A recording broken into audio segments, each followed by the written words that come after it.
நாள் வந்து பர்த்டே.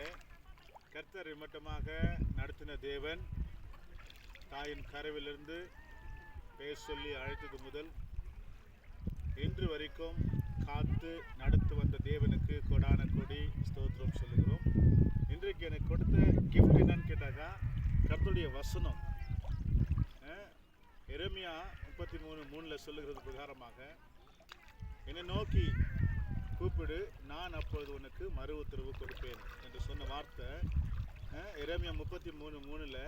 அது வந்து ஏசப்பா கூப்பிடக்கூடிய ஃபோன் நம்பர்.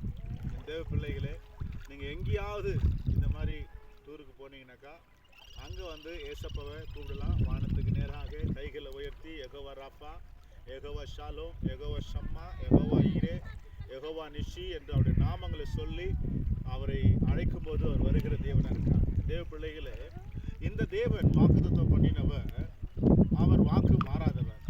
வசனம் சொல்லுகிறது, நீங்கள் கேட்டு நான் கொடுக்காம இருக்கிறதுக்கு என் கரம் ஒன்றும் குறுகி போகலை என்று சொல்லுகிறார் ஒரு வசனத்தில். பிறகு நீங்கள் கேட்கிறதை எனக்கு கேட்காம இருக்கிறதுக்கு என் காது ஒன்றும் மந்தமா இல்லை என்று சொல்லுகிறார். இந்த பிள்ளைகளே, ஒவ்வொரு நாளும் கர்த்தரால் கொடுக்கப்பட்ட நாட்கள் நமக்கு. இந்த நாளிலே ஒரு இந்த வருஷத்துடைய வாக்குத்தத்தம் ஒன்று கொடுத்தார் எனக்கு. என்னவென்றால், இது என்னுடைய குழந்தை வந்து எனக்கு பர்த்டே கிஃப்டாக கொடுத்தது. என்னன்னு கேட்டாக்கா, உன்னை அதிசயங்களை காண பண்ணுவேன் என்று.